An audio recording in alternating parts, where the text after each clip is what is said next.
মানে টিকটক নামে কোনো প্ল্যাটফর্ম তো আমার জানা মতে মানে চিনে নাই, ওখানে ভিন্ন মানে একটা ভিন্ন নাম নামে আছে। মাদার আর প্ল্যাটফর্মটা ওইখানে। আর টিকটকের তো মালিকানা তো আমরা যেটুকু ওপেন প্ল্যাটফর্মে ডেটা পাই, আপনার সূত্র কি যে টিকটক চায়না কোম্পানি? তাদের মালিকানা না, প্ল্যাটফর্মটা আমি আমাকে সূত্রটা দিলে চীনের আমার জানা এবং নাই।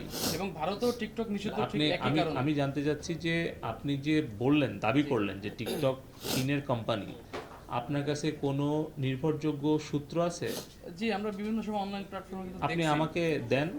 আমি আপনি যদি নির্ভরযোগ্য সূত্র আমাকে না দেন, তাহলে তো আমি এটা গ্রহণ করতে পারবো না। আচ্ছা, আমার প্রশ্নটা অন্য জায়গায়, মানে এই যে আমি ওদের জানি যে response টিকটক করাটা- চাইনিজ কোম্পানি না। আচ্ছা, যাক, প্রশ্নটা শেষ করি, এখন ভিতরে আপনি অন্য যদি জানেন যে টিকটক চাইনিজ কোম্পানি, তাহলে আমাকে একটা নির্ভরযোগ্য সূত্র এবং তথ্যপাত্র দিলে তখন আমরা টেলিকম ডিভিশন এটা মেনে নেব। কিন্তু আমাদের কাছে টিকটকের যিনি প্রতিনিধি এসেছিলেন, ওনাকে আমরা জিজ্ঞেস করেছিলাম যে আমরা বেশ কিছু মিডিয়াতে দেখছি আপনারা কি চাইনিজ কোম্পানি কিনা।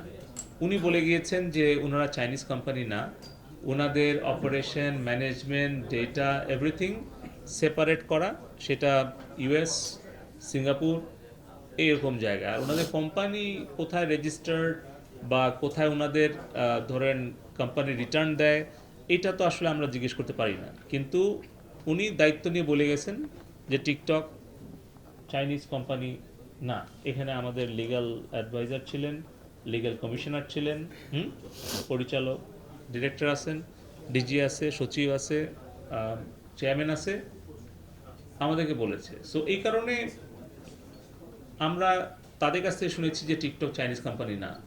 আপনার কাছে যদি কোনো অথেন্টিক সোর্স থাকে যে টিকটক চাইনিজ কোম্পানি, আপনি দিলে আমরা আবার তাদের কাছে একটা ইমেল পাঠাবো। এখন জন্ম সনদ দিয়ে খোলো বিকাশ স্টুডেন্ট অ্যাকাউন্ট। নিজের বিকাশ নিজে কর।